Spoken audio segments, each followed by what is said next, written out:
ఓం నమః శివాయ. ఓం నమో నారాయణాయ. ఓం శ్రీ స్వర్ణాకర్షణ కాళభైరవాయ నమో నమః. నరదృష్టి నివారణ కాళభైరవాయ నమో నమః.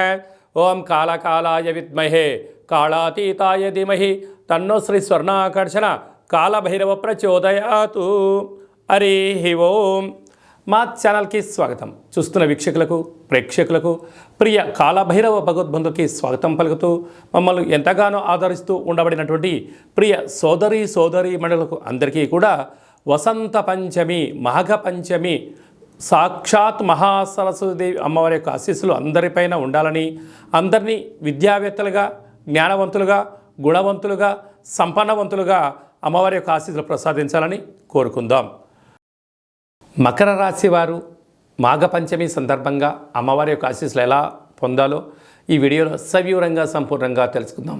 మకర రాశిలో ఏ నక్షత్రాలు వస్తానగా ఉత్తరాషాఢ నక్షత్రంలోని 2, 3, 4 పాదాలు, శ్రవణ నక్షత్రంలోని 4 పాదాలు, ధనిష్టా నక్షత్రంలోని 1, 2 పాదములు కలిపితే మకర రాశి. చాలామందికి పుట్టినటువంటి కాల సమయంలో డేటా ఆఫ్ బర్త్లు లేనటువంటి కారణం వల్ల పేరు యొక్క మొదటి అక్షరాన్ని అనుసరిస్తూ ఆ రాశిని తెలుసుకునే ప్రయత్నం అవుతుంది. అవి ఏ అక్షరాలు ఒకసారి పరిశీలన చేద్దాం. బో, జా, జీ, జూ, జే, జో, ఘ, గ, గి అక్షరాల వారందరూ కూడా మకర రాశి జాతకులే. మకర రాశి యొక్క అధిపతి శనైశ్వర స్వామి వారు. వీరు మాఘపంచమి సందర్భంగా అమ్మవారికి తెల్లటి నువ్వులతో కూడుకున్నటువంటి సున్నుండలు లాంటివి కానీ, నువ్వులతో కూడుకున్న పదార్థాలు కానీ, పాల పాయసం లాంటివి కానీ, పెరుగు దద్దోజనం లాంటివి ఆహార పదార్థాలు, తెలుపు వస్త్రాలు, తెలుపు గాజులతో అమ్మవారికి అర్చన అభిషేకం చేసినట్లయితే విద్య, ఉద్యోగ, వ్యాపార, సంగీత, సాహిత్య, నృత్య అనేక కార్యక్రమాల్లో అన్నింటా విజయం మీ సొంతం కాబోతుంది.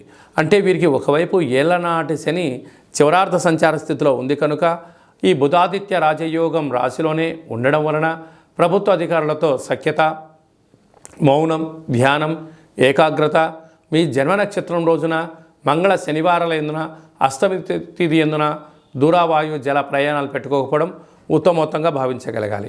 ధనస్థానంలో శని సంచార స్థితి ఉండడం వలన ధనపరమైనటువంటి స్వల్పమైన చిక్కులు ఉండే అవకాశాలున్నాయి కనుక ధనాన్ని, సమయాన్ని దయచేసి వృధా చేసుకోవద్దు. తృతీయ స్థానంలో రాహు సంచార స్థితి ఉండడం వలన తల్లిదండ్రులు, అత్తామామలతో స్వల్పమైన విభేదాలు రాబోతున్నాయి. డబ్బుల ఇచ్చిపుచ్చుకునే వ్యవహారంలో బంధువులతో, మిత్రులతో దయచేసి వాగ్వివాదానికి ఇది సరైన సమయం కాదు అని చెప్పి గమనించాలి. అర్ధాస్తమ గురువు కారణం వలన దూర, వాయు, జల ప్రయాణాలు పెట్టుకునే కాల సమయంలో 1కి 100 సార్లు ఆలోచించగలగాలి. సమయం, ధనం వృధా అవ్వడమే కాకుండా పనులు కాకుండా అనేక రకాల ఇబ్బందికి మీరే ఇబ్బంది అవుతారు.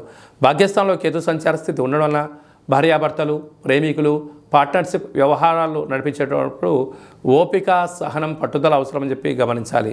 వ్యయంలో కుజ సంచార స్థితి ఉండడం వలన మీ జన్మ నక్షత్రం రోజున మీరు వాహనాలను, ధనాన్ని, లావాదేవీలను దూరంగా ఉండడం వలన సమయం, ధనం వృధా కాకుండా శత్రు ప్రభావాన్ని తొలగించే పరిస్థితి అధికంగా ఉంటుంది.